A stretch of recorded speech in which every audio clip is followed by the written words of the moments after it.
Hi friend, तो आज मैं और एक क्लास लेकर आया हूँ ऑब्जेक्टिव टाइप वर्ग और वर्गमूल का। तो निम्नलिखित में किसका वर्ग सम संख्या है। तो सम संख्या किसका वर्ग है, तो 3249 49 ये किसका वर्ग है, तो ये आपका हो गया 57 का वर्ग है। 961 ये आपका हो गया 31 का वर्ग, ये हो गया 2704 ये आपका 52 का वर्ग है। 441 से 21 का वर्ग। तो देख सकते हैं इसमें से कौन सम संख्या है, तो 52 सम संख्या है।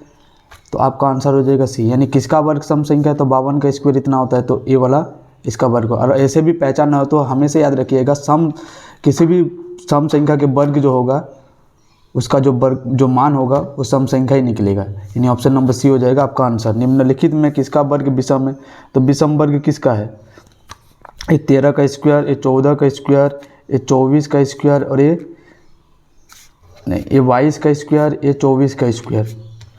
तो विषम है 13 एक जो कि विषम संख्या है, यानी आपका आंसर हो जाएगा ऑप्शन नंबर ए। निम्नलिखित में से किस वर्ग का इकाई अंक 1 होगा, तो इकाई अंक देखिए, अगर कोई भी संख्या दी हो बस उसका इकाई अंक का सिर्फ स्क्वायर निकाल दीजिए। तो 3 का स्क्वायर 9, 4 का स्क्वायर 16, यानी 6 आ रहा है इसका इकाई अंक, इसका 9, तो ये नहीं होगा। 31 1 का स्क्वायर 1 होगा, यानी आपका आंसर हो जाएगा ऑप्शन नंबर सी। बोला है कि किसका इकाई अंक 1 होगा, तो ऑप्शन नंबर सी। 1237 का स्क्वायर का इकाई अंक होगा क्या, तो बोले ना कितना भी बड़ा संख्या रहे बस उसका अगर इकाई अंक पूछे तो उसका जो अंतिम अंक है बस उसी का स्क्वायर कर दीजिए, तो उसका जो यूनिट डिजिट निकलेगा उस पूरे संख्या का इकाई अंक होगा। तो 7 का स्क्वायर कितना होता है, इसका इकाई अंक 7 है, तो 7 का स्क्वायर 49, यानी इकाई अंक कौन सा होगा 9। तो आपका आंसर हो जाएगा ऑप्शन नंबर सी। निम्नलिखित संख्याओं में 400 स्क्वायर में शून्यों की संख्या होगी, कितना शून्यों की संख्या होगी, देखिए अगर किसी भी संख्या के पीछे जितना जीरो हो बस उसका डबल कर देना है, यानी उसका 2 गुना कर देना है। 2 तो जीरो है तो उसका 2 गुना कितना होगा 4, यानी 4 को इसमें शून्य होगा 400 के स्क्वायर में। तो आंसर हो जाएगा ऑप्शन नंबर सी। 41 के स्क्वायर में शून्यों की संख्या होगी, देखिए इसमें कोई जीरो नहीं है, शून्य नहीं है, यानी इसमें कोई शून्य निकलेगा नहीं, तो इसका आंसर हो जाएगा डी, शून्य। निम्नलिखित में से 6 शून्य किस वर्ग की संख्या में होगी, 6 शून्य किस वर्ग की संख्या, देखो 100 का स्क्वायर, इसमें लास्ट में 2 ठो जीरो है, इसका डबल 4 ठो होगा शून्य, इसमें भी 2 ठो है 4 ठो होगा, तो इसमें 3 ठो है, 3 का 2 गुना कितना होगा 6, यानी इसी में 1000 का जो स्क्वायर है इसी में 6 ठो शून्य निकलेगा, यानी आपका आंसर हो जाएगा ऑप्शन नंबर सी। 8100 यानी 8100 का वर्गमूल निकालना, तो वर्गमूल कैसे निकालते हैं, पीछे से जोड़ा लगाते हैं। देखिए एक ही संख्या के साथ गुना करना है, 7 7 49, 8 8 64, 9 9 81, 9 9 81,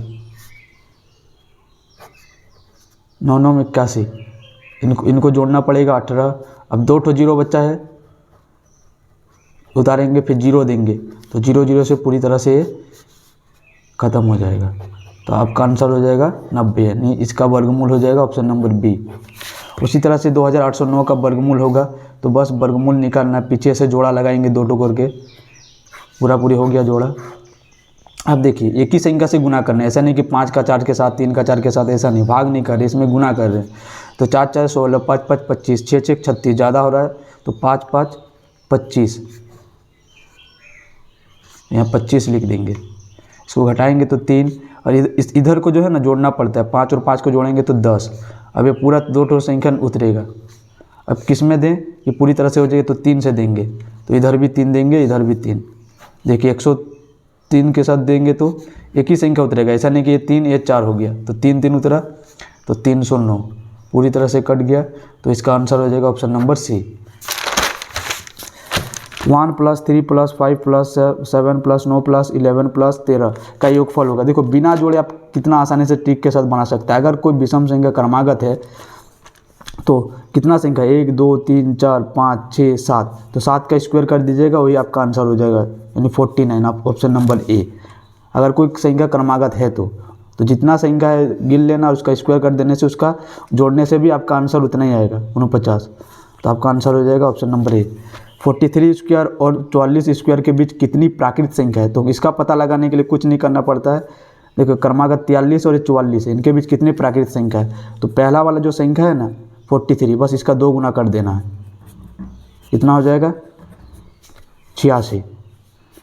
86 ऑप्शन में नहीं है, तो आपका आंसर हो जाएगा इनमें से कोई नहीं। 86 होता है प्राकृत संख्या, यानी 43 स्क्वायर और 44 स्क्वायर के बीच में 86 प्राकृत संख्या होगी। उसी तरह से 34 के स्क्वायर और 35 स्क्वायर के बीच कितनी प्राकृत संख्या है? तो बस पहला वाला जो संख्या है ना 34, इसका 2 गुना कर दीजिए। इसका 2 गुना करेंगे तो कितना हो जाएगा? 68, और ऑप्शन में है 68, तो यही है आपका आंसर, यानी इनके बीच में 68 प्राकृत संख्या है। 56 स्क्वायर का मान है, 56 स्क्वायर का मान क्या होगा? इसका वर्गमूल यानी इसका मान क्या होगा? ठीक बताए थे, किसी भी संख्या का 6 का स्क्वायर करेंगे कितना हो जाएगा? 36, और इन तीनों को गुना कर देना, हासिल 3 है ना, 5 6 30 और 30 दूनी 60, 60 और 3 था 63 का 3, हासिल 6, 5 का स्क्वायर 25 और 6 कितना हो जाएगा? 31।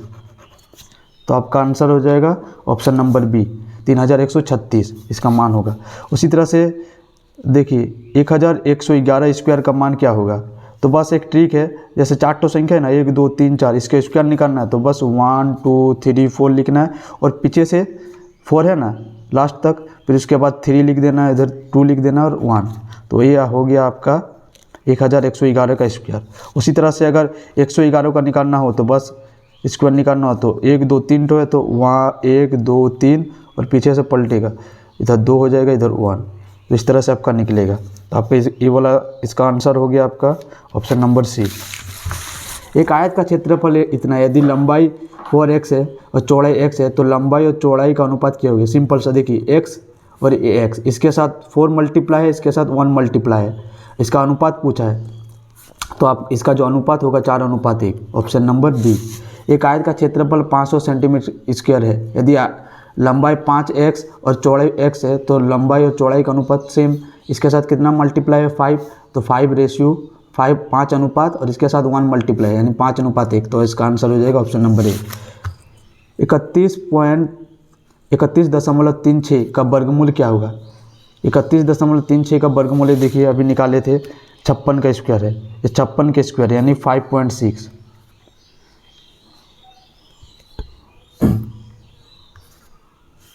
आपका आंसर हो जाएगा 5.6, ऑप्शन नंबर ए। रूट 196 गुना 16 का मान क्या होगा? देखो 196 जो कि 14 का है स्क्वायर, 14 का स्क्वायर है, इसको तोड़ लेंगे, 14 गुना 14 करने से कितना होता है? 196, 16 का 4 गुना 4, तो जोड़ा जो है रूट के अंदर जो जोड़ा बाहर निकलता है, तो देखो ये बोलिए एक जोड़ा हो गया और एक जोड़ा, तो इसमें से 14 बाहर निकल जाएगा एक, तो इसमें से 4, तो 14 4 56, यानी ऑप्शन नंबर हो जाएगा डी। निम्न में से 4 अंकों की सबसे बड़ी संख्या क्या होगी जो एक पूर्ण वर्ग हो? देखिए 4 अंकों की सबसे बड़ी संख्या क्या होता है? 9999, 4 अंकों की सबसे बड़ी संख्या है, तो ये तो होगा नहीं क्योंकि ये पूरी तरह से पूर्ण वर्ग संख्या नहीं है, और ये 5 अंकों का है। 4 अंकों की सबसे बड़ी संख्या, 4 अंकों की सबसे बड़ी संख्या इतना है, अगर 1000 का स्क्वायर करेंगे तो नहीं, 100 का स्क्वायर करेंगे तो कितना हो जाएगा? 10,000, जो कि इससे बड़ा है, ये वर्ग संख्या, लेकिन ये 5 अंकों का हो जा रहा है, 4 अंकों का नहीं, तो इससे कम वाला लेंगे, यानी 100 में से कितना 99 वाला स्क्वायर कर लेंगे, तो कितना हो जाएगा आपका 99 स्क्वायर का 9801, तो 4 अंकों की सबसे बड़ी संख्या जो एक पूर्ण वर्ग भी है, यानी आपका आंसर हो जाएगा ऑप्शन नंबर सी। और 3 अंकों की सबसे छोटी संख्या क्या होगी जो एक पूर्ण वर्ग है? 3 अंकों की सबसे छोटी संख्या क्या होती है? 100 होती है। 3 अंकों की सबसे छोटी संख्या 100 है, लेकिन ये पूर्ण वर्ग संख्या है, तो आपका आंसर हो जाएगा 100 जो कि सबसे छोटी संख्या भी है और एक पूर्ण वर्ग संख्या भी है, तो आपका आंसर हो जाएगा 100। और 100 किसका है वर्ग है? 10 का, 10 का वर्ग होता है 100, तो आपका आंसर हो जाएगा इनमें से कोई नहीं, ऑप्शन नंबर डी।